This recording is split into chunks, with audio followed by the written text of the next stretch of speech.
একই সঙ্গে বলা দরকার। মানে এখানে রাজাগোপালবাবু একটা বিষয় অ্যাড করতে চাইবো, হাওড়াতেও একটি বুথে ৪৫ জন মৃত ভোটারের নাম পাওয়া গিয়েছে এবং তাদের পরিবার বলছে যে নাম কাটতে বললেও সে জায়গায় কোনো ব্যবস্থা নেওয়া হয়নি। এটাই তো ব্যাপার, সেই ভোটে সেইগুলোকে ভোটটা দিয়ে দেওয়া হচ্ছে, আমরা এগুলো তো দেখেছি না।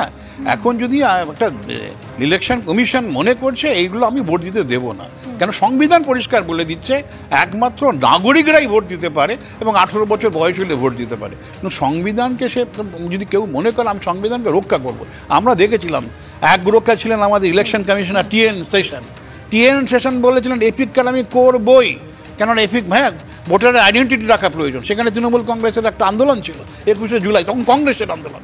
সেই আন্দোলন সারা দেশে তার একটা আমরা দেখেছি প্রভাব পড়েছিল। ইলেকশন কমিশন সিদ্ধান্ত নিতে বাধ্য হয়েছিল। রাজাগোপালবাবু ঠিক যে কথাগুলো বলছেন, মানে পশ্চিমবঙ্গে এসআইআর হওয়ার আগেই একদম শাসক বিরোধী তরজা চরমে পৌঁছেছে। এই যেমন দেখুন কিছুক্ষণ আগে শুভেন্দু অধিকারী তিনি বলছিলেন যে ভোটার তালিকায় কোনো রোহিঙ্গা থাকবে না, অনুপ্রবেশকারীদের বের করে দেওয়া হবে বলে প্রধানমন্ত্রী নরেন্দ্র মোদী জানিয়ে দিয়ে গেছেন। আমি এখান থেকে মণিশঙ্কর দার কাছে যাব। মণিশঙ্কর দা, শুভেন্দু অধিকারী অনুপ্রবেশকারী ইস্যুতে সরব হয়েছেন এবং তিনি এটাও বলছেন রাজ্য সরকার জমি দিচ্ছে না কাঁটাতার দেওয়ার জন্য। না, আমি বলছি যে 2011-র আগে তো একটা সরকার ছিল, মানে 2011 থেকেই যে কাঁটাতারগুলো মানে তুলে নিয়েছে ব্যাপারটা রাজাগোপালদা খুব সুন্দরভাবে বললেন। আমি বলছি সংবিধান বিরোধী কেউ নয় এবং সংবিধান বিরোধী যে কথা বলবে তার কথার কোনো মান্যতা দেওয়া হবে না। রাজাদা, কোশ্চেনটা হচ্ছে আপনি বললেন যেমন সুমন রায় চৌধুরী বললো কর্ণাটকের কথা, মহারাষ্ট্রের কথা, সেখানে বললেন পক্ষান্তরে তারা এসআইআরই চাইছে। আমি বলছি ইমিডিয়েট কেন স্টেপটা নিল না? ভোটের কয়েক মাস আগে আপনি বলুন তো সম্ভব?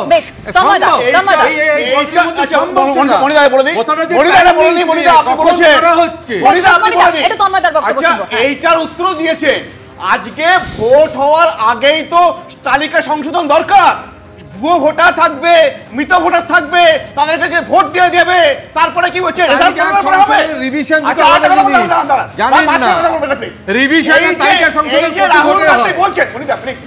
এই যে রাহুল গান্ধী বলছেন আজকে 2023 সালে জানেন কর্ণাটকে অ্যাসেম্বলি ইলেকশনের আগে সংশোধন হয়েছে, কয়েক লক্ষ বাদ গিয়েছিল। রাজনৈতিক দরজা যে জায়গায় পৌঁছক না কেন কি সাধারণ নাগরিক তাদের একটাই বক্তব্য, ভুয়ো ভোটার বাদ যাক, যোগ্য ভোটাররা ভোট দিক।